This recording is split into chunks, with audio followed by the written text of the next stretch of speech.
Shalom. Shalom. Apa kabar semuanya? Bersama Yesus saya besar dan luar biasa. Yes. Ya, kita bersama Tuhan, kita luar biasa. Dan tiba saatnya untuk kita masuk dalam hadirat Tuhan. Saya mengundang jemaat untuk kita menyiapkan hati kita, pikiran kita. Biarlah ada tuntunan Roh Kudus, biarlah ada bilur darah Yesus yang menyertai kita selalu. Mari kita siapkan hati kita. Kita mau masuk dalam penyembahan dan kita menyatakan dalam penyembahan dengan sungguh-sungguh untuk kemuliaan nama Tuhan. Terima kasih Tuhan. Kita nyanyikan satu pujian, yaitu Engkaulah kekuatanku. Terima kasih. Engkaulah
Terima kasih Tuhan, Kau yang sudah menebus semua dosa kami, Kau yang sudah membenarkan kami menjadi orang-orang yang benar. Kami sudah ditebus dengan darah yang mahal, karena Engkau adalah anak domba Allah yang menebus semua dosa manusia. Terima kasih Tuhan Yesus untuk karya penebusan buat kami semua. Kami menjadi orang-orang yang berarti karena ada Engkau yang menyertai kami. Terima kasih Tuhan Yesus. Kami mengucap syukur dan berkati ibadah kami ini Tuhan, dari awal sampai dengan akhir. Turun berkati setiap kami Tuhan. Turun berkati WL, singer, pemain musik, bahkan seluruh jemaat Tuhan. Kau juga mengurapi setiap kami. Jangan ada satupun yang Kau lewatkan Tuhan. Terima kasih Tuhan.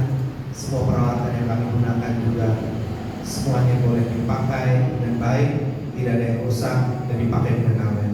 Tuhan berkati setiap kursi-kursi yang masih kosong. Kami undang seluruh jemaat-Mu untuk datang beribadah, memenuhi setiap kursi yang kosong di dalam nama Tuhan Yesus. Terima kasih Roh Kudus. Kami mengucap syukur untuk mengurus tempat ini, depan, belakang, kanan, kiri, atas, bawah, radius 200 meter dari tempat ini. Tuhan proteksi dengan kuasa dari Yesus. Roh Kudus yang bekerja di area radius itu Tuhan. Dan setiap orang yang mendengar, baik sengaja pun tidak, Tuhan jamah mereka, buat mereka berbalik dan bertobat kepada Engkau. Tetangga kami kanan kiri depan belakang juga Tuhan, jagai mereka supaya mereka juga boleh mendengar firman, boleh mendengar pujian penyembahan, dan mereka diubahkan, dan mereka boleh bertobat yang bertobat di dalam nama Yesus. Terima kasih Tuhan Yesus. Kami minta ibadah kami di bumi seperti di surga. Tuhan yang menolong setiap kami dan melayakkan kami untuk kami memuji memuliakan nama Tuhan. Di dalam nama Tuhan Yesus kami menghabiskan kepada raya pada pagi hari ini. Di dalam nama Bapa, Putra, dan Roh Kudus, yaitu di dalam nama Tuhan Yesus Kristus. Mari saya bersama-sama katakan amin. Baik, terima kasih buat Papi untuk doa pembukanya. Kiranya Tuhan Yesus memberkati. Masih ada sukacita? Masih ada sukacita? Kalau masih ada sukacita, saya mengundang untuk kita tos samping kanan kiri kita mengatakan bahwa Yesus dahsyat untuk kamu. Ya, Yesus dahsyat, Yesus dahsyat, Yesus dahsyat, Yesus dahsyat.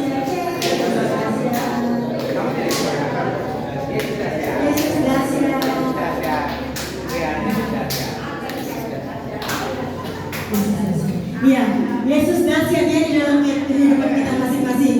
Haleluya. Ada sukacita? Siap menari bergoyang untuk kemuliaan nama Tuhan. Haleluya. Kita berikan satu pujian yaitu ada kuasa. Haleluya.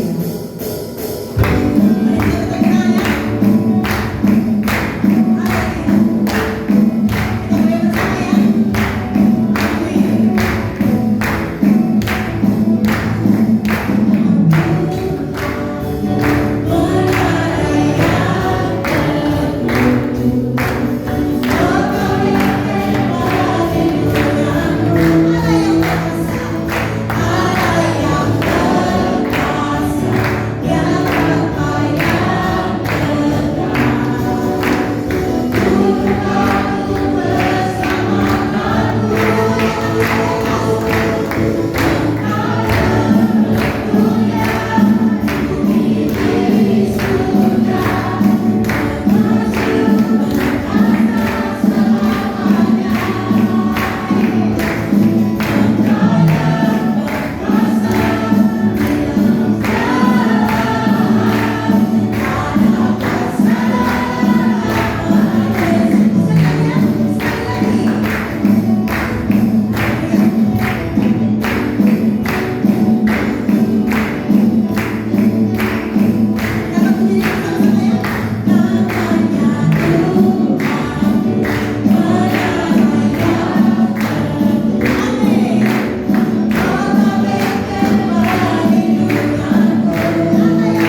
depan saya, silakan.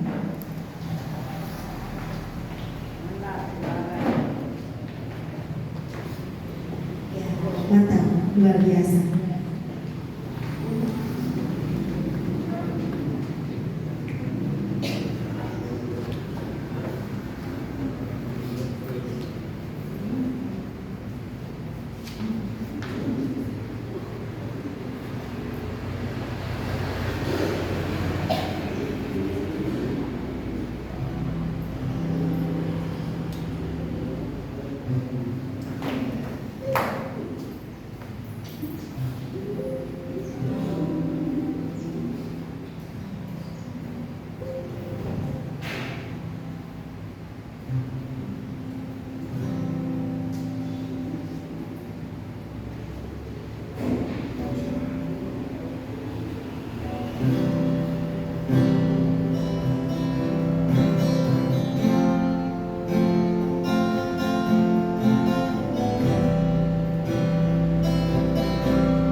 masih lagi yang mau menyaksikan tentang puji Tuhan?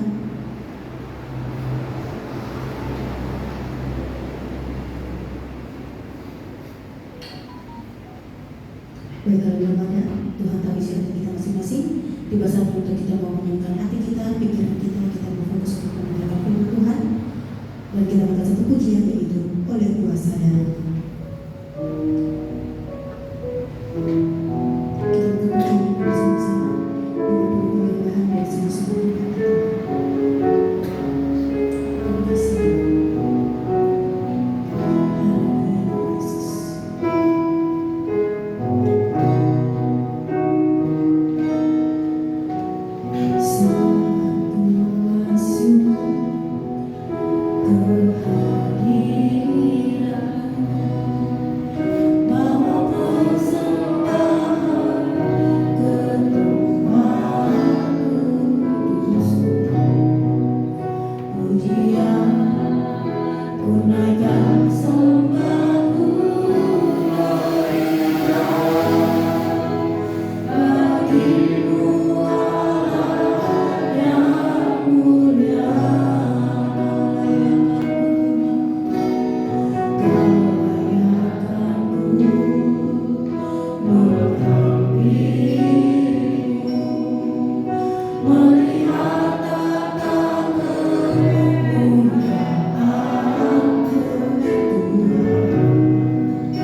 Kekudusan-Mu melingkupi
Nah, kenapa itu terjadi? Beberapa waktu yang lalu kan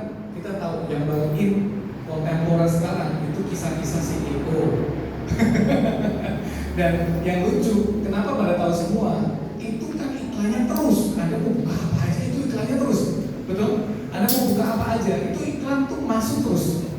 Film-film pendek itu loh, itu enggak oma-oma, orang muda, semua kena iklan itu. Karena saya lihat itu kayaknya ada mau buka model tema apa saja, iklan itu keluar. Dan ternyata hasil yang didapatkan mereka itu lebih besar daripada film-film box office. Betul. Film box office itu buat mahal banget gitu ya.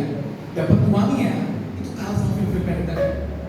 Karena menghasilkan uang, maka rame-rame produksi semua. Sebenarnya ini kan namanya ada kebutuhan, langsung ya ada pangsa pasarnya buat semua. Karena buat semua, kita yang dilondorin semua. Ya, temanya sama. Kehidupan mewah. Karena saya berhubungan dengan banyak anak-anak muda, saya coba ngikutin beberapa poin supaya menemukan titik kontak terhadap apa yang dilihat orang-orang zaman sekarang. Dan saya pelajari ternyata temanya sama. Mau tema apapun itu selalu berhubungan yang satu, materialistis, kehidupan mewah. Lalu orang disuruh menilai bahwa yang paling berharga itu uang. Coba lihat semua drama itu, Anda akan bosan sekali, muak lama-lama. Kenapa? Semua urusannya uang. Yang dikejar uang. Terus kasih atau cinta itu gak ada artinya dibandingin uang. Lalu relasi dengan keluarga tidak ada artinya dibandingin uang. Walaupun dimasukin sedikit-sedikit biasanya kan, wah ini karena cinta meninggalkan keluarganya. Tapi ujung-ujungnya dianya juga sudah kaya raya. Jadi semua lingkaran tadi lingkaran orang-orang yang banyak duit. Nah ini dibombardir kepada semua generasi, dari orang tua sampai anak-anak. Nah kita terkontaminasi. Banyak anak-anak sekarang merasa dirinya nggak berharga waktu nggak punya uang. Merasa kita gagal waktu kita nggak punya banyak uang. Itu tanpa Anda sadari masuk ke dalam bawah sadar. Bahkan sekarang lebih kacau lagi. Saya lihat karena itu sedang saya menjadikan bahan kuliah. Ini jujur saya jadikan bahan kuliah ya sebenarnya. Ini bahan kuliah. Saya kasih mahasiswa saya tugas untuk menganalisa ini. Tapi keluar apa? Ada statement yang mengerikan. Cowok nggak punya duit tidak layak dicintai. Ada yang ngomong kayak gitu. Kayaknya main-main ya. Jangan salah, itu masuk alam bawah sadar. Yang cowok denger pikirnya gini, kalau aku mau dicintai aku harus punya uang. Kacau lagi kan. Berarti harga diri Anda tergantung uang Anda. Ini sebenarnya agen asuransi baru, karena umur setiap kita ini ada nilai rupiahnya, gitu ya.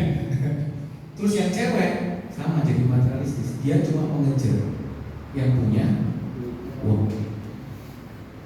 Akibatnya apa? Nah, pada lapor ke pengadilan minta cerai karena ternyata suaminya nggak punya uang. Dan lihat di film-film itu, film-film pendek yang sekarang belum ada, kawin cerai itu biasa. Bahkan dari awal sudah di-plan, sudah punya pasangan, sudah menikah pun musuhnya berusaha untuk tetap menceraikan dan seolah-olah biasa. Jadi Anda nggak sadari, itu masuk semua, tapi idenya sama. Itu filsafat materialisme yang saya kasih ya dari ngomong kayak gini. Ini gara-gara saya cari model-model gini ini nanti ke bawah teman-temannya semua yang di handphone saya berhubungan dengan ini ya. Materialisme adalah pandangan filsafat yang menekankan bahwa kenyataan sebenarnya didasarkan pada materi. Kenyataan didasarkan kepada materi dan kebendaan, mengesampingkan hal spiritual atau non materi. Dalam kehidupan sehari-hari ini berarti mengejar kebahagiaan dan kesuksesan melalui kepemilikan materi, harta dan status finansial. Anda mau hebat seperti apapun kalau nggak punya duit, buat orang materialisme itu nol besar. Biasanya ini kita semua sedang berusaha untuk cari uang. Kita sekolah ya, kuliah berat-berat, tujuannya nanti setelah selesai saya dapat pekerjaan yang baik. Nggak mungkin cuma pekerjaan cukup, pasti ada berharap naik promosi untuk pekerjaan lebih baik. Kalau ada lebih baik, pasti Anda akan lompat ke tempat yang lebih baik. Ujung-ujungnya cari uang. Ini nggak bisa dipungkiri, ya. Dan apa yang Anda lihat itu merusak. Nah, bahayanya ini juga merasuk ke anak-anak Tuhan, ya. Mereka berpikir bahwa rumah Tuhan atau gereja yang semakin mewah, semakin dahsyat itu semakin berkenan kepada Tuhan. Seolah-olah itu yang benar, yang diberkati, yang tepat, masuk, nggak sadar, ya. Lalu contoh dampak misalnya, media sosial sering memperkuat perilaku materialistis dan hedonisme, di mana kesuksesan seseorang diukur dari barang yang dipamerkan.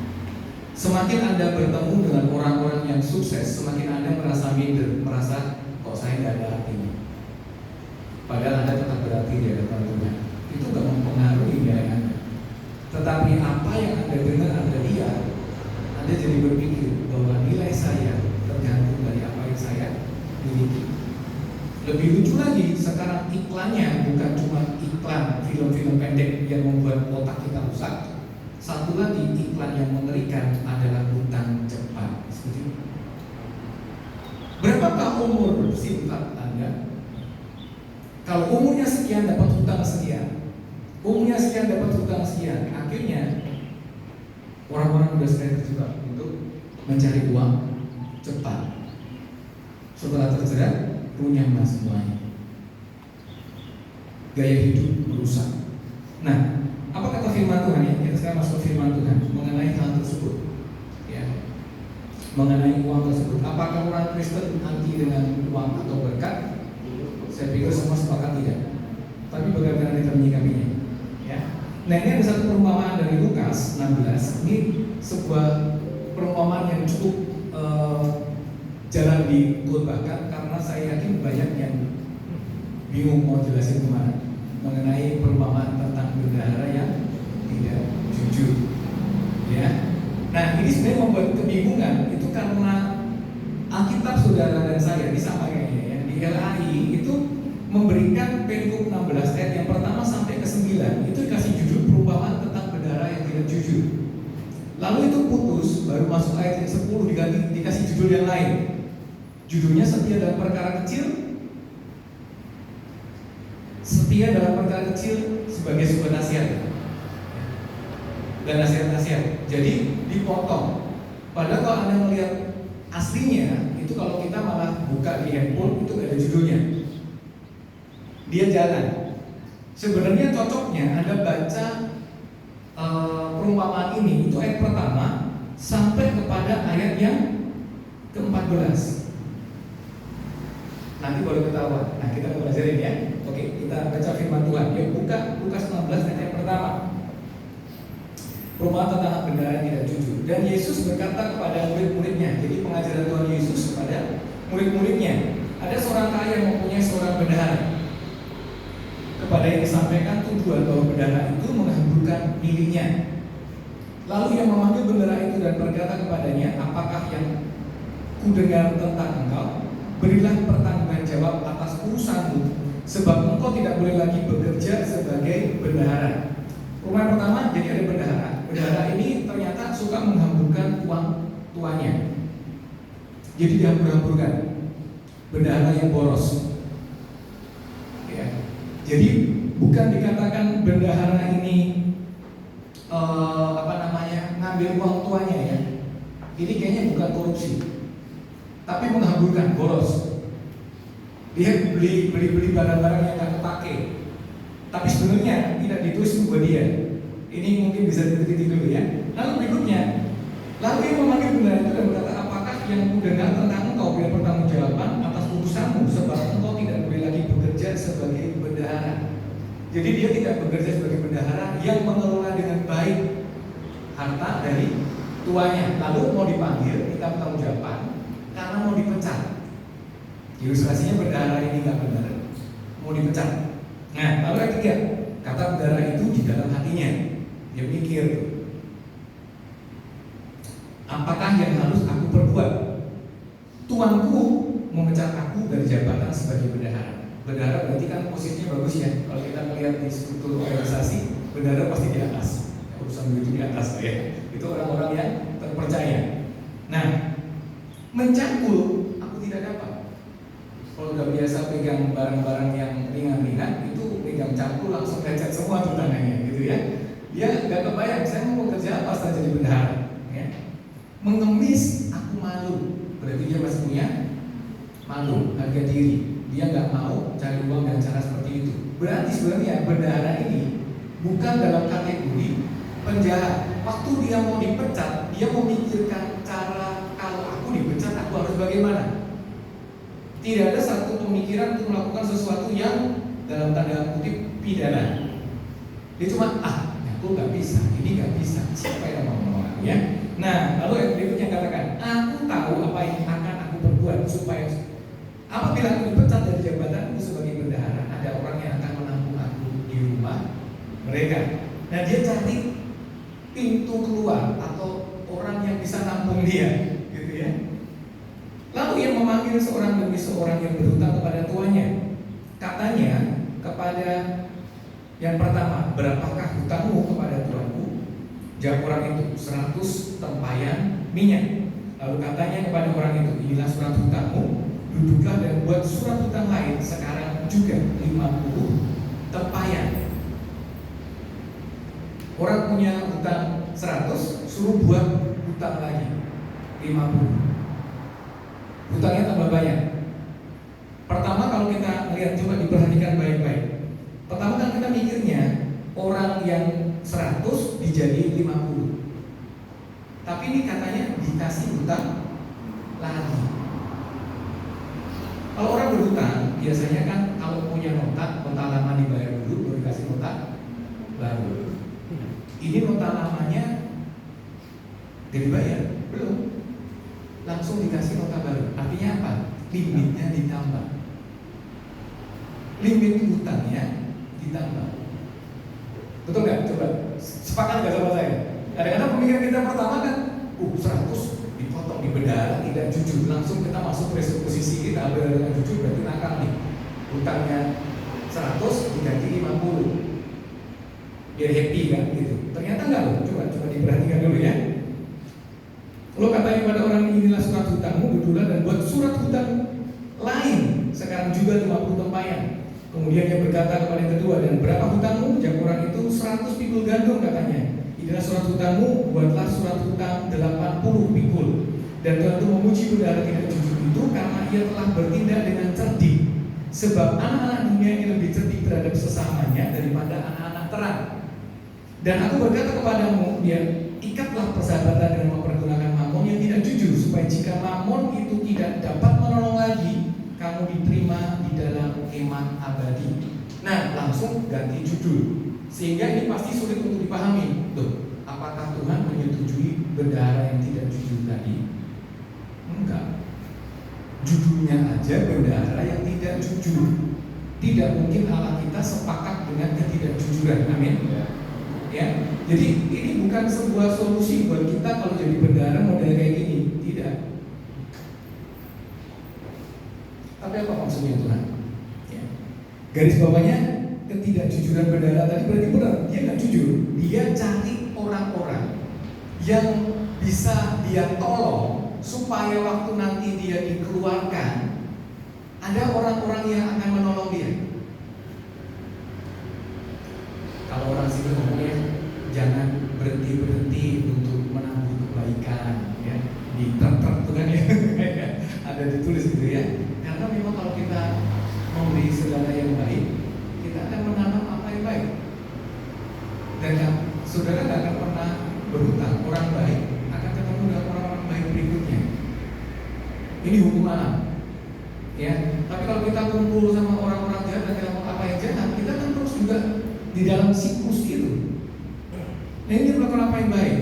Dan ini adalah dikatakan cerdik, tapi ini nakal. Yang kedua, saya memang curiga itu yang 80 itu kayaknya nggak ada tulisan buat ulang hutang baru ya. Jadi memang ini mulai tambah nakal ini bendahara ini. Jadi ini bukan sebuah teladan. Ilustrasi ini bukan dikatakan bahwa ini perumpamaan yang harus kita kerjakan waktu kita berbisnis atau kita bekerja atau jadi mengelola keuangan.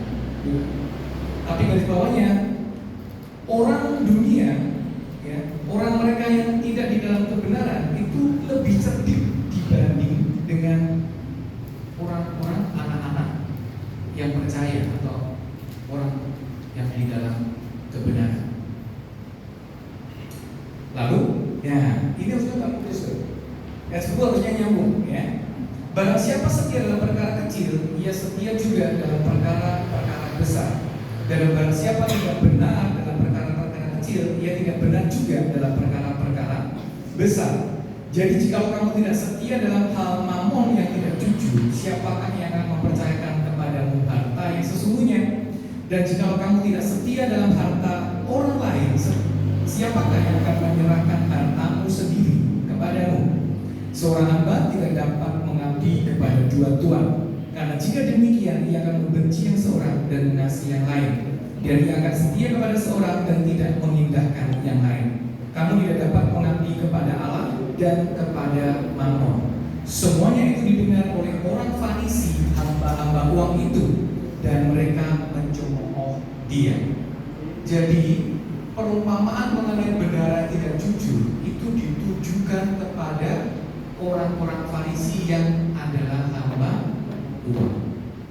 Anda lihat sekarang, benar tak jujur tadi, ternyata yang kita lihat kualifikasi dia, waktu dia menghadapi masalah bahwa dia akan dipecat, dia tidak terfokus untuk mencari uang sebanyak-banyaknya, atau mencuri uang, atau mengambil uang sebanyak-banyak, dan dia pergi dari sana. Tapi dia memanfaatkan uang. Poin penting buat kita di dalam Kristus, uang itu bukan dosa, tetapi uang itu harus jadi hamba. Amin.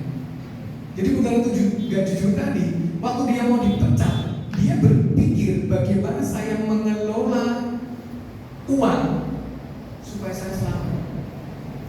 Jadi pikirannya bukan uang, tetapi keselamatan dia, masa depan dia. Tapi banyak orang-orang percaya, banyak anak-anak sekarang, orang-orang muda, bahkan yang tua pun ikut juga, malah mengejar uang dan menjadi hamba uang. Saya dulu punya rekan, waktu dia bertobat sungguh-sungguh, dia punya toko. Dia ngomong, apa kalau hari Minggu tuh harus tutup ya? Ini pertanyaan kelas gitu ya. Hari Minggu harus tutup ya, kan itu katanya hari untuk Tuhan, khusus untuk Tuhan. Lalu padahal selama ini saya melihat hari Jumat, Sabtu, Minggu itu rame-ramenya toko saya. Kalau saya harus tutup di hari Minggu, berarti kan saya sedang menuntut omset yang besar atau penghasilan yang besar. Apakah saya harus tutup ya? Ya mungkin itu. Ya, semua berpulang kepada iman, karena segala sesuatu dilakukan tanpa iman jadi dosa. Gitu kan? Nah, akhirnya dia memutuskan sendiri. Habis bertanya, dia merenungkan setiap kebenaran firman Tuhan, terus dia ngomong gini, wes mulai sekarang saya minggu tutup. Saya minggu tutup. Dan berjalan waktu dia beri kesaksian lagi. Aneh ya, saya tutup di hari Minggu, tapi ternyata penghasilan saya tidak berkurang. Tuhan tuh pemelihara. Masalahnya kita suka pakai nalar kita seolah-olah lebih hebat daripada cara Tuhan. Lalu bagaimana dengan yang kena penalti kalau tutup? Itu ceritanya lain lagi. Ada beberapa buka toko, tokonya di mana? Di mall. Mallnya nggak boleh tutup. Dia kan tuh rame-ramenya. Kalau tutup kena penalti, berarti harus buka dong. Apa yang dilakukan? Sebenarnya bukan hukumnya, tapi hatinya. Kalau orang tadi tetap meluangkan waktunya seperti kesaksian lainnya, tetap boleh ke gereja, besok tetap bekerja. Nah, apa? Nomor satu, prioritaskan Tuhan dulu di atas uang. Itu artinya uang adalah hamba. Sederhananya, Waktu engkau melihat bahwa uang itu yang akan membuat kamu bertindak, bergerak, membuat kamu semangat kuat, berarti dia Tuhan kamu. Tapi kalau itu Tuhan, kamu di tempat yang benar. Ya kan? Banyak ya anak-anak Tuhan, wah nanti dulu nih saya baru ada pekerjaan. Kalau urusan pekerjaan, semuanya kalah. Karena uang. Tapi urusan lain, nggak apa-apa. Ada waktu yang lain. Tapi kalau uang nggak ada waktu yang lain. Saya juga dulu punya teman. Dia jual beli mobil bekas. Dan yang luar biasa, dia salah satu penantua kami waktu itu. Dia kasih kesaksian yang cukup bagus buat saya. Saya sangat-sangat terberkati dengan itu. Waktu itu dia pagi-pagi ada seorang orang dari desa mau beli mobil dia. Tapi kan dia harus ibadah pagi, ibadahnya pagi. Orangnya udah datang pas dia siap-siap mau keluar gereja. Dan orang itu sudah bawa uang mau transaksi beli mobil. Tapi mau lihat dulu mobilnya. Jadi dia orang desa lucu ya, dia meyakinkan sama si penjualnya bahwa saya serius mau membeli gitu loh. Jadi kan ini satu deal yang sudah kelihatan. Apa yang gak sama rekan saya ini luar biasa, dia ngomong gini, Pak maaf ya, Bapak salah datang. Ini hari Minggu. Saya pelayanan, saya sudah ditunggu, saya harus ke gereja sekarang. Kalau bisa nanti datang aja atau besok. Apa kata orang itu? Saya tunggu. Ditunggu. Orang yang tunggu di rumah, dia datang ibadah. Dan masuk rumah di depan rumah. Dia ibadah, pulang ibadah, dia nggak mengharapkan orang tadi masih ada di sana. Mungkin malah dan pulang. Enggak. Dia tetap terjadi. Amen. Orang itu nunggu sampai selesai. Karena uang bukan Tuhan kita. Uang itu hamba kita. Tuhan Yesus mengatakan ini, hamba tadi, waktu dia kepepet, dia memanfaatkan uang untuk menyelamatkan diri. Berapa banyak dari kita waktu kita punya keributan, punya permasalahan, terus kita diminta uang, kita malas. Saya juga belajar banyak ya. Kita seringkali terusik dan sejahtera karena ada pengemis.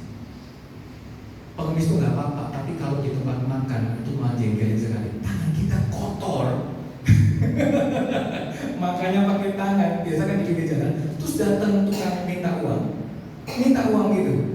Kita baru makan. Ya gimana cara ngambil uangnya kan? Terus dia gini terus. Itu kan gitu ya maksudnya. Kenapa? Baru makan loh. Ya betul dengan mereka. Datang aja gitu. Terus kita terus dan kita hilang. Sekarang kalau saya pergi itu saya selalu di kantong-kantong tertentu yang mudah sekali untuk ngambil. Kalau makan di tempat di mana banyak orang-orang suka minta uang. Tapi kita seringkali terusi dengan masalah uang yang sederhana. Ayo kita bertobat. Uang itu alat. Amin. Jadi kalau memang bisa diselesaikan dengan uang, selesaikan. Ngerti maksudnya? Karena seringkali kita membuat susah diri kita sendiri dengan kita nggak mau keluar uang. Ini firman juga buat saya bukan sudah pernah membaca kita ini suka kayak gitu. Maka itu ngomong apa? Setialah pada perkara yang kecil, maka Tuhan akan berikan tanggung jawab perkara yang besar. Bapak Ibu Saudara, di tempat ini saya yakin belum ada konglomerat, calon konglomerat banyak gitu ya. Saya cuma membayangkan ya, konglomerat sama model kayak kita gini ya. Itu kan kalau ngambil persembahan di dompet, mereka ngambil yang merah. Itu kan kalau kita melihat udah gede banget. Wah itu persembahan yang luar biasa kan, yang merah gitu ya. Uang nominal terbesar di Indonesia gitu ya. Tapi kalau konglomerat itu kan persentasenya sangat kecil.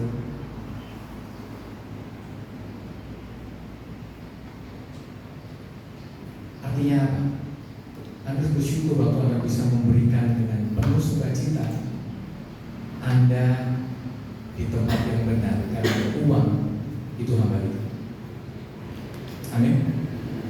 Dan ingat juga waktu Anda bertambah diberkati Tuhan, tambah murah hati. Karena setiap perkara akan diberikan perkara-perkara yang besar. Saya percaya kok Roh Kudus akan tuntun setiap langkah hidup Anda. Ya. Sejak sekarang Anda mengelola keuangan, Anda bisa tahu. Kadang-kadang ya kita harus bayar hutang. Hutang loh, sudah jelas-jelas hutang. Udah ada uang, tapi kita mikir gini, kalau aku bayar hutang, nanti kebutuhan yang lain bagaimana ya? Tapi waktu diajak teman jajan bakso, Anda berangkat. Karena itu enak buat kita sendiri. Wah, hutangnya nanti saja. Sebenarnya Anda sudah diperbudak oleh uang. Pengelolaan yang tidak benar. Seseorang yang di dalam Kristus beres dalam keuangan, maka beres. Maksudnya hidup sehari-hari. Karena biasanya kita itu butuh berkat Tuhan dengan kesalahan kita sendiri. Ya. Ngelola keuangan yang tak benar, ya pasti kita dapat masalah kekurangan keuangan. Terus kita punya tanggung jawab, kita nggak lakukan tanggung jawab kita. Ya kita butuh berkat Tuhan. Orang yang dapat dipercaya akan dipercayakan hal yang lebih besar. Yang perumpamaan tadi itu bukan perumpamaan yang harus diikuti, tetapi mentalitas dari bendahara tadi yang memanfaatkan uang untuk sesuatu yang lebih baik, itu yang harus kita teladani. Jika kamu tidak setia dalam hal mamon yang tidak jujur, siapakah akan mempercayakan kepadamu harta yang sesungguhnya? Nah, saya berharap ya, sudah semua di tempat ini kita orang Kristen, kita pengikut Kristus, kita semua punya tanggung jawab mamon yang tidak jujur. Karena semua kita butuh uang dan kita punya uang untuk dikelola. Kelola dengan bagus. Jangan dipergunakan dengan sia-sia atau salah. Pakai dengan baik, kelola dengan baik, maka Tuhan akan mempercayakan harta yang sejati kepada kita. Amin. Ini jelas loh, karena gimana ya? Kalau di daerah itu nggak beres, biasanya di tempat lain nggak beres. Saya malah sangat kaget ada satu perusahaan yang besar. Ternyata perusahaan-perusahaan besar sekarang mulai punya persyaratan kalau pernah pinjol nggak diterima kerja, pernah hutang di online nggak diterima kerja di sana, karena berarti orang ini tidak bisa mengelola keuangan dengan baik. Nah, apalagi kita sebagai orang percaya, orang yang mengasihi Tuhan Yesus, menjadi terang dan garam di tengah dunia ini, kita harus bisa mengelola keuangan kita dengan baik. Dan jika kamu tidak setia dalam harta orang lain, siapakah yang akan menyerahkan hartamu sendiri kepadamu? Selama ini kalau kita bekerja, ya ini apalagi anak saya yang kerja sebagai teller bank, dia baru ngomong, iya ya, uang tuh banyak banget katanya, tapi bukan uang dia kan. Betul-betul mengelola uang, tapi bukan milik dia. Dan kita semua ternyata waktu kita bekerja sama orang atau bekerja, itu sebenarnya kan uang itu masih uang yang berputar. Yang milik kita sendiri kan untung bersihnya. Kenapa banyak perusahaan-perusahaan, usaha-usaha kecil itu akhirnya kehilangan modal? Karena nggak dikelola dengan baik. Yang nggak dikelola dengan baik, apa yang harusnya diputarkan kembali, tapi dipakai untuk hal-hal yang pribadi mungkin. Nah, ini perlu nih untuk anak-anak Tuhan di tempat ini ya, saudara-saudara masih muda, kelola keuanganmu dengan sehat supaya kamu mendapatkan kepercayaan untuk diberkati Tuhan dengan harta. Karena saya pernah merenung, orang itu kenapa kok ada yang kaya banget, ada yang biasa saja, ada yang nggak punya. Semua tergantung dari kapasitas iman. Tuhan lebih mengasihi Anda tetap dekat sama Dia daripada memberkati Anda, tapi akhirnya Anda jauh dan meninggalkan Tuhan. Sekarang saya yakin teman-teman di sini bisa evaluasi diri. Waktu saya punya uang banyak, apa yang saya lakukan? Waktu Anda punya uang banyak, ini apa nih benar? Mau diapain? Nah, Anda bisa tahu seberapa baik Anda mengelola keuangan. Dan itu ternyata masih jadi kelemahan kita. Ayo minta karunia Tuhan untuk mengelola dengan baik dan pakai uang itu menjadi hamba dan bukan Tuhan. Seorang hamba tidak dapat mengabdi kepada dua tuan, karena jika demikian ia akan membenci yang seorang dan akan mengasihi yang lain, dan ia akan setia kepada yang seorang dan tidak mengindahkan yang lain. Ini juga dari perumpamaan tentang bendahara tadi. Waktu bendahara tadi tahu bahwa dia akan dipecat, dia sudah siap-siap mencari tuan baru. Dia pasti akan berusaha untuk menyenangkan tuan yang dia butuh dibanding tuannya yang sekarang. Dia tidak berusaha untuk membereskan perilaku dan meminta kasih karunia, tetapi dia mencari tuan yang baru yang mungkin bisa lebih baik dari dia. Ini sifat manusiawi. Tapi ayat terakhir ini, ayat 13 ini memberikan pengertian kepada kita. Ternyata iman kita kepada Tuhan musuh besarnya mamon. Kalau dosa yang kelihatan kejahatan dan moral yang mengerikan, saya berharap itu sudah berpikir sama teman-teman di sini. Tapi kalau hidup dengan makmur sejahtera, kayaknya kita semua masih punya pikiran, ya, aku menjadi orang yang mengasihi Tuhan dan diberkati Tuhan. Semua nggak ada salahnya. Tapi di mana Anda berdiri? Anda mau berdiri di atas kebenaran yaitu Tuhan, atau di atas mau? Tidak bisa dua-duanya. Dan firman mengatakan kita harus berdiri di atas Tuhan, karena Tuhan pasti akan memenuhkan segala yang kita lakukan. Tapi harus bekerja setia perkara yang kecil, maka akan diberikan perkara yang besar daripada Tuhan. Semuanya ini didengar oleh orang-orang Farisi, hamba-hamba uang itu, dan mereka mencemooh dia. Jadi konteks dari perumpamaan itu sebenarnya ditujukan kepada para hamba uang untuk bertobat. Ya, karena menggambarkan bahwa hamba-hamba uang seolah-olah cerdik, seolah-olah pintar mengelola, tetapi tidak berkenan di hadapan Tuhan. Mimpi sesuatu yang indah di depan, tapi mulai dari saat ini setialah perkara kecil. Hati-hati sama medsos yang mengatakan hal-hal yang enggak benar. Ya, baru aja mau berangkat tadi saya ada dengar satu medsos juga yang mengatakan, salah satu mungkin influencer atau apa, dia ngomong bahwa kalau ada seorang yang sedang membangun relasi berpacaran, berhubungan berpacaran, tetapi minta yang laki-laki minta supaya nabung bareng, nabung bersama untuk masa depan. Kata dia, itu salah. Salahnya di mana? Berarti lelaki itu tidak siap menafkahi kamu.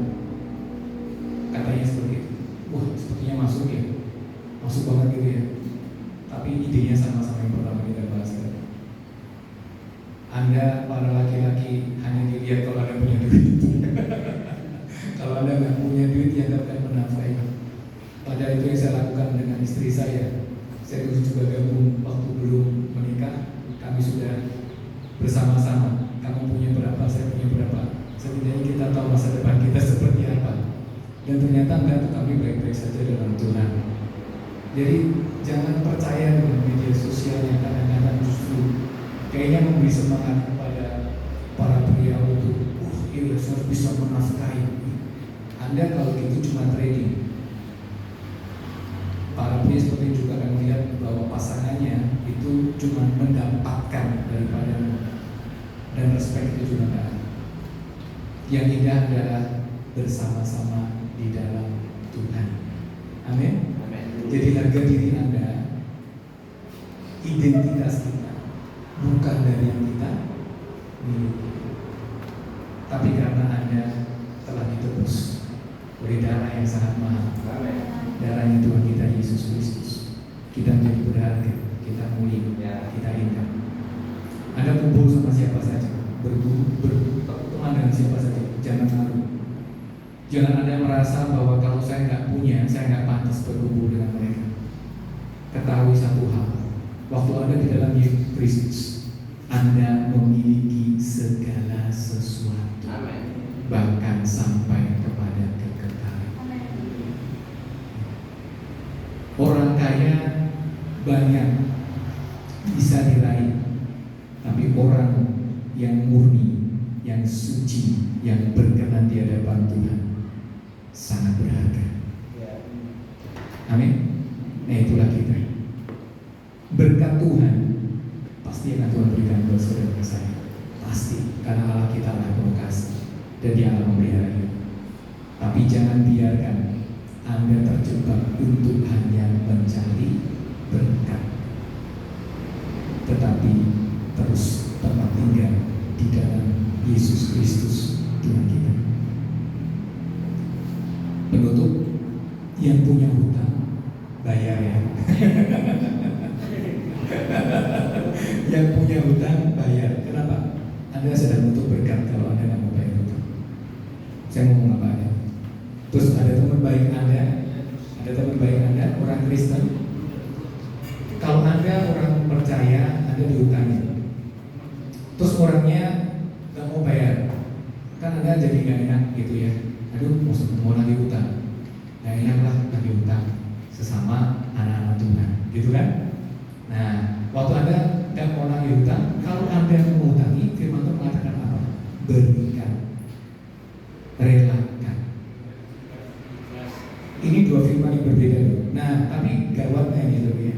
Yang hutang ke orang Kristen mikir gini, malah kasih tahu, kamu kan anak Tuhan, harusnya kalau mau hutangi udahlah dia guna saja, ya kan? Dosa Anda 2 kali lipat. Karena yang pertama Anda nggak ada hutang, kedua Anda memanipulasi firman Tuhan. Amin ya. Ini penting loh. Ini anak Tuhan banyak terjebak di sini dan sebenarnya sedang menuntut berkat. Hati-hati loh. Ada pikir, apa-apa nih, banyak dia ternyata hutangku nggak pernah ditagih. Jangan salah, Allah adil. Nanti kalau yang lagi Tuhan lebih repot. Selesaikan setiap perkara kecil, Anda baru akan dapat perkara-perkara yang besar. Ya, bereskan semuanya. Yang ada yang dihutangin dengan hati yang penuh belas kasihan. Kalau Anda ngaku jangan ngomong lunas, jangan. Tapi Anda dalam hati lepaskan. Kalau enggak, Anda akan terus terbeban tuh. Anda setiap lihat orang itu, ini orang hutang, pura-pura nggak tahu. Padahal saya baru butuh, kok nggak bayar-bayar, mau ditagih sungkan. Nah, yang sini berdoa terus. Nah, itu harus beres di hadapan Tuhan. Tuhan, berikan aku hati yang lapang dan luas dan murah hati seperti Engkau untuk melepaskan. Hati melepaskan, ya. Tapi buat orang yang berhutang harus bayar. Sebaik apapun harus bayar. Kalau nggak bisa bayar langsung, nyicil sampai lunas. Karena ada setiap perkara kecil baru akan diberikan perkara yang besar. Ingat ya, ini firman buat masa depan kita loh. Ya, buat masa depan kita. Karena saya tahu kalau kita punya pola yang salah di sini, ke depan kita sedang dapat masalah yang lebih besar karena lebih sulit hidup Anda. Ya, apalagi tutup lubang, gali lubang. Ya, pinjam sini, bayar yang sini. Ini pinjam, nanti pinjam yang ini. Anda nggak akan selesai ya. Selesaikan di dalam anugerah pemeliharaan kasih setia Tuhan. Apakah hutang nggak boleh? Boleh. Setuju? Boleh, asal bayar. Ya, simpel sekali. Kan ada orang nggak boleh hutang. Ya, ada nabi yang sangat miskin, sudah meninggal, jadanya juga berhutang, dan Tuhan tolong.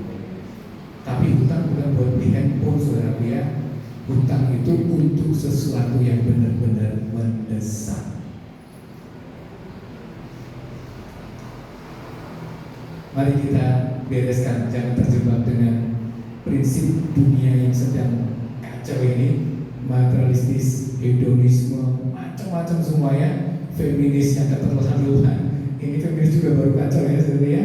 Ini katanya gerbongnya ada kecelakaan, malah katanya wanita ditaruh di tengah, cowoknya dipikir. Jadi kalau cowok ketabrak kayaknya nggak apa-apa ini. Ini juga buat pusing lagi ya. Ya mungkin kita dari besi kali ya. Jadi sama gerbong kita nggak apa-apa. Ini kan lucu-lucu sekarang baru keluar ya. Aneh-aneh seperti ini. Nah, anak-anak Tuhan chill tetap di dalam anugerah, berdoa bagi seluruh bangsa ini dilawat dan dikasihi Tuhan. Ya, tidak terjadi hal-hal yang semakin buruk, tetapi pemeliharaan Tuhan buat kita semua. Mari kita berdoa. Bapak, kami bersyukur, terima kasih. Kami tahu Tuhan, kami adalah pengelola keuangan di dalam hidup kami selama kami numpang di bumi ini. Kami tahu bahwa mamon itu musuh besar buat kami semua karena kami butuh Tuhan. Dan kedagingan kami selalu mau lebih. Kedagingan kami selalu mau yang baru. Tapi hari ini Tuhan, kami mau mendengar firman dan tunduk kepada firman, bahwa kami bukan hamba uang. Kami mau uang menjadi hamba kami. Kami adalah tuan atas harta yang Tuhan percayakan. Maka Tuhan, beri kami hikmat untuk mengelola di dalam kebenaran. Jangan biarkan kami hidup di dalam hidup atau kenikmatan semata, senang-senang saja, tapi biarlah kami hidup di dalam kebenaran dan belas kasihan. Tolong kami di dalam seluruh kehidupan kami percaya Tuhan pemelihara hidup kami. Engkau akan memberkati apapun yang kami kerjakan, sehingga kami boleh berhasil dan beruntung di dalam Yesus Kristus. Dan kami menjadi orang-orang yang murah hati, orang-orang yang membagikan berkat kepada orang lain. Karena kami tahu setiap berkat yang Tuhan berikan kepada kami untuk dikelola adalah untuk menyatakan kasih-Mu kepada sesama kami. Tolong kami Tuhan, berikan kami hati-Mu, hati yang penuh belas kasihan, hati yang memberi, hati yang sungguh-sungguh mengasihi Tuhan dan sesama kami. Kami bersyukur meteraikan firman sederhana ini di dalam hati kami, menjadi orang-orang yang selalu bersukacita dan bersyukur apapun keadaan kami, karena kami percaya Tuhan pemilik hidup kami, maka kami dipelihara dengan baik. Kami bersyukur di dalam Yesus Kristus kami berdoa. Amin. Tuhan berkati. Baik, terima kasih buat Mas Devi atas firman-Nya. Kiranya firman-Nya dapat memberkati kita semua dan kita menjadi pelaku-pelaku firman Tuhan. Baik, tiba saatnya untuk kita menyiapkan persembahan kita. Mari kita siapkan persembahan kita di tangan kanan kita. Kalau persembahannya sudah disiapkan, saya mohon untuk kita semua berdiri dan kita mengangkat tangan kanan kita yang sudah ada persembahan. Dan kita mau mendeklarasi persembahan bersama-sama dengan penuh iman kepada Tuhan dan keyakinan kepada Tuhan. Deklarasi persembahan mulai. Tuhan menyediakan bagiku roti untuk dimakan dan benih untuk ditabur. Benih yang kutabur akan Tuhan dipergandakan. Oleh karena itu, dengan penuh sukacita aku taburkan benihku pada saat ini, dan aku percaya keluargaku diberkati, usahaku diberkati, studiku diberkati, dan aku percaya Tuhan memberkati aku berlimpah. Aku akan terus naik menjadi kepala dan bukan ekor. Aku akan menjadi berkat bagi bangsa-bangsa. Sambil persembahan dijalankan, kita mainkan satu pujian, yaitu Ku Masuki Gerbangnya.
Jemaat untuk kita mengangkat kedua tangan kita mau mendeklarasi blessing bersama-sama dengan penuh iman dan sungguh-sungguh kepada Tuhan.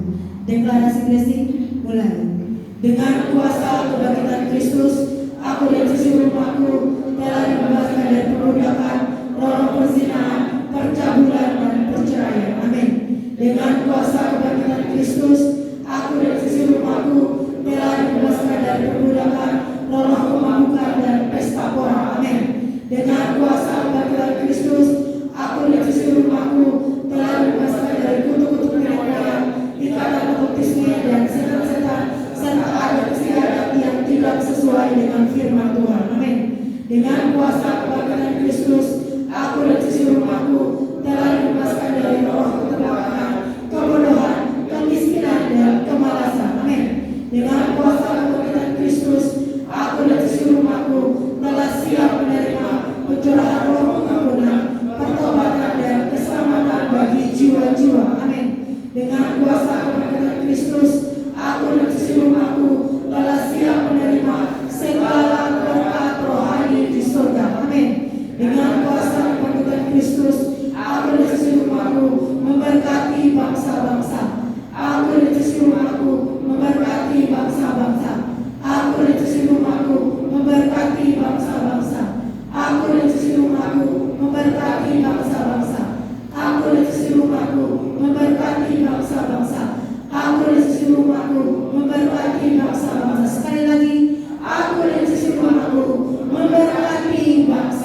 ibadah kami sudah selesai, tapi kami percaya firman-Mu akan terus bekerja dalam hidup kami, mengingatkan kami, menolong kami, menguatkan kami, sehingga kami boleh terus ada di jalan-jalan-Mu yang benar Tuhan.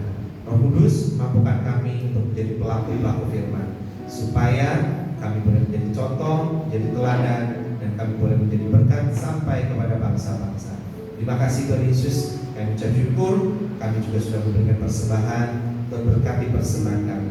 Semua yang disucikan dan dikuduskan, baik itu persembahan sukarela atau persembahan persepuluhan, semua yang disucikan dan dikuduskan digunakan untuk pelayanan kami di tempat. Terima kasih Tuhan, Tuhan berkati setiap tangan-tangan yang sudah memberikannya.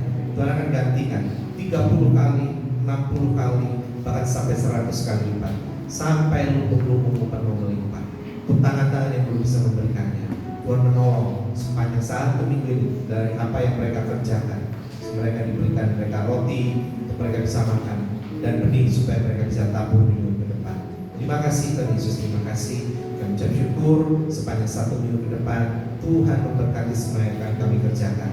Kami juga mengucap syukur buat hamba-Mu Bapak Stanley, Tuhan memberkati dalam semua yang dikerjakannya. Tuhan berkati dalam pelayanan, Tuhan berkati dalam usaha, dalam semua yang dikerjakannya Tuhan.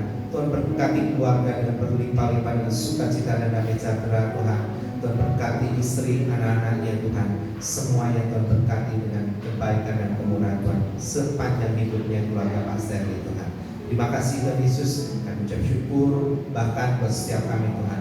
Dari semua yang akan kami kerjakan, Tuhan memberkati setiap kami Tuhan. Sepanjang satu minggu ke depan nanti ada perlindungan dan penyertaan Tuhan. Terima kasih Tuhan. Bahkan nanti Tuhan hari ini teman-teman kami yang akan bermain bola, Tuhan juga berkati semuanya boleh bermain dengan baik. Tuhan memberkati setiap yang main, Tuhan berkati lapangan. Setiap apa yang pernah kita lakukan hal yang tidak baik, kami halau di dalam nama Yesus. Bahkan kami juga mengucap syukur, Tuhan berkati semua teman-teman yang ada Tuhan, mereka boleh menjadi berkat dalam pelayanan bola ini di dalam nama Yesus. Terima kasih Tuhan Yesus, kami mengucap syukur dan kami juga sepakat berdoa buat Kakak Oto yang sekarang sedang bertanding tinju di Gunung Kidul. Tuhan berkati dalam nama Yesus, pertandingan tinju boleh berjalan dengan baik dan Kakak Oto boleh menerima kemenangan di dalam nama Yesus. Tuhan berkati wasit, semua kecurangan apapun juga semua dihalau di dalam nama Yesus. Terima kasih Tuhan Yesus, berkati anak-anak kami yang sekolah, dan berkati dengan hikmat dan kepintaran. Yang kuliah juga Tuhan berkati dengan hikmat dan kepintaran. Biarlah anak-anak kami ini Tuhan yang sekolah maupun yang kuliah, mereka boleh berprestasi di sekolah ataupun di kampus mereka. Semua yang terbaik mereka bisa berikan dan mereka boleh menjadi berkat di kampus, di sekolah, dimanapun mereka berada. Bahkan anak-anak kami ini 10 kali lipat lebih pintar daripada anak-anak yang ada di zaman. Terima kasih Tuhan Yesus. Semua yang kami kerjakan juga, yang bekerja, Tuhan berkati juga dengan hikmat supaya mereka bisa bekerja seperti itu Tuhan dan mengerjakannya Tuhan untuk hormat kemuliaan nama Tuhan. Mereka boleh menjadi contoh, menjadi teladan, menjadi orang-orang yang layak dipercaya dalam pekerjaan. Yang punya usaha, Tuhan berkati usahanya sehingga usahanya boleh dilakukan dengan yang terbaik seperti itu Tuhan. Semua untuk hormat kemuliaan nama Tuhan. Terima kasih Tuhan Yesus, terima kasih. Sepanjang satu minggu ke depan nanti komsel-komsel yang ada Tuhan memberkati, komsel di Kartasura, komsel di asrama UNS juga Tuhan memberkati. Tuhan berkati asrama UNS, Tuhan berkati pengelolanya yang mengizinkan kami untuk boleh ibadah di sana Tuhan. Terima kasih Tuhan Yesus, terima kasih. Kami mengucap syukur. Tuhan berkati juga semua bangsa kami Tuhan, dari Sabang sampai Merauke, daerah-daerah yang ada Tuhan juga memberkati. Biarlah di tempat, di daerah-daerah yang ada Tuhan, di seluruh wilayah Indonesia memiliki sukacita dan damai sejahtera. Tuhan, kami minta keamanan, kami minta damai sejahtera, kami minta sukacita, kami minta semua orang-orang yang ada di wilayah bangsa kami Indonesia, mereka boleh mendengar kabar baik dan boleh bertobat di dalam nama Yesus. Tuhan yang menolong, Tuhan yang mengubahkan hati bangsa ini menjadi bangsa yang takut akan Tuhan.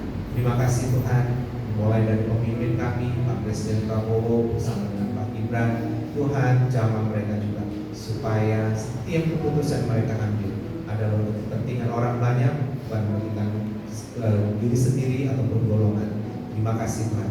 Bahkan seluruh jajaran yang ada di legislatif, MPR, DPR, para menteri semuanya juga Tuhan, kami minta roh takut akan Tuhan dalam hidup mereka. Gubernur dengan wakilnya juga, bupati dengan wakilnya, wali kota juga dengan wakilnya, camat juga dengan wakilnya, RT dan RW juga dengan wakilnya, lurah juga dengan wakilnya. Tuhan, kami minta Tuhan, Tuhan yang sudah pilih mereka menjadi pemimpin-pemimpin di bangsa kami Tuhan, ubahkan hati mereka menjadi orang-orang yang takut akan Tuhan di dalam nama Yesus. Terima kasih Tuhan Yesus, terima kasih. Kami mengucap syukur, kami juga mau berdoa buat kota di mana kami tinggal. Mari Bapak Ibu Saudara semuanya doakan kota di mana kita tinggal, karena damaian kota itu adalah kedamaian kita semuanya juga. Mari kita sama-sama berdoa. Tuhan, kami berdoa buat kota di mana kami tinggal. Tuhan berkati kota Solo, Tuhan berkati Kartasura, Sukoharjo, Klaten, Boyolali, Karanganyar, Seragen. Tuhan, kami minta Tuhan ada keamanan, ada sukacita dan damai sejahtera. Orang-orang yang berniat jahat, orang-orang yang berniat buat kacau di daerah-daerah kami, di kota-kota kami, semuanya rencana digagalkan. Orang-orang yang akan anarkis, semua juga digagalkan rencananya. Kami minta juga Tuhan, dijauhkan dari malapetaka, dijauhkan dari bencana, wabah, penyakit, semua yang kalau dari kota di mana kami tinggal. Terima kasih Tuhan Yesus, supaya kami aman, supaya kami memiliki damai sejahtera, kami tinggal di kota kami. Terima kasih Tuhan Yesus. Kami ucap syukur, kami juga mau berdoa buat orang tua kami. Mari kita sama-sama berdoa buat kedua orang tua kita yang sudah tidak punya orang tua, bisa mendoakan orang-orang yang sudah investasi dalam hidup. Bahkan yang punya anak-anak juga doakan anak. Tuhan, kami berdoa buat orang tua kami, buat ama, buat emak juga Tuhan, di masa tua mereka tetap mengasihi Tuhan. Mereka akan melihat anak cucu yang tetap di bumi, yang tidak pernah minta-minta, tapi selalu memberikan pinjaman. Dengan kesehatan, dengan kekuatan, Tuhan berkati ama dan emak juga Tuhan. Terima kasih Tuhan. Kami berdoa buat orang tua anak kami Tuhan yang di kampung. Tuhan, kami berdoa apa yang dikerjakan oleh papa mama mereka, apa yang dibuat oleh papa mereka, buat semuanya menjadi berhasil. Tuhan berkati pekerjaan, Tuhan berkati usaha, Tuhan berkati kebun, Tuhan berkati ternak, Tuhan berkati pelayanan yang dikerjakan oleh orang tua kami di dalam nama Tuhan Yesus. Karena saat mereka diberkati, anak-anak kami pun yang di tempat ini juga diberkati di dalam nama Yesus. Terima kasih Tuhan. Kami mengucap syukur, kami juga berdoa buat jemaat kami atau teman kami, keluarga kami yang dalam sakit ataupun kelemahan tubuh. Mari Bapak Ibu Saudara doakan, sebut namanya teman keluargamu yang sakit itu. Kita sama-sama berdoa. Tuhan, kami berdoa buat jemaat yang dalam kelemahan tubuh. Tuhan, kami melepaskan shalom, kami melepaskan kesembuhan, kami melepaskan pemulihan oleh bilur-bilur Tuhan Yesus. Jadilah sembuh semua sakit penyakit, kelemahan tubuh, jadilah sembuh. Terima kasih Tuhan Yesus. Kami mengucap syukur dan mari kita juga berdoa rekan-rekan kita ke rumah sakit Karima, pasien yang ada di sana. Kita berdoakan mereka supaya mereka juga bisa sembuh dan terlebih lagi mereka juga bisa bertobat. Tuhan, kami berdoa buat pasien yang ada di rumah sakit Karima. Tuhan, kami minta kesembuhan buat mereka. Semua yang masih sakit, tulang-tulang yang patah, Tuhan sambungkan kembali, Tuhan sambungkan kembali sehingga mereka boleh hidup normal kembali. Yang boleh merawat jalan, Tuhan berkati. Bahkan yang operasi, Tuhan buat operasinya berjalan dengan baik, berjalan dengan lancar. Berkati dokter, berkati suster, berkati semua karyawan yang ada di rumah sakit Karima. Biarlah Tuhan yang melawan mereka, Tuhan yang membuat hati mereka yang berbalik saat mereka disembuhkan. Mereka ingat bahwa yang menyembuhkan adalah Tuhan. Terima kasih dan kami terima kesembuhan buat seluruh pasien dari seluruh rumah sakit Karima di dalam nama Yesus. Terima kasih Tuhan Yesus, kami ucap syukur. Kami serahkan tempat ini juga, Tuhan berkati tempat ini, depan belakang kanan kita atas bawah. Dan berkati tetangga-tetangga kami juga dengan adanya kami gereja di tempat ini. Tuhan bisa menjadi berkat Tuhan. Biarlah seluruh tetangga kami diberkati dengan adanya gereja di tempat ini. Secara khusus juga bagi Ibu Bapak sebagai pemilik gedung ini, Tuhan memberkati, di masa tuanya. Tuhan terus berikan kesehatan, terus berikan kekuatan, dan terus berikan kepercayaan penuh kepada Tuhan.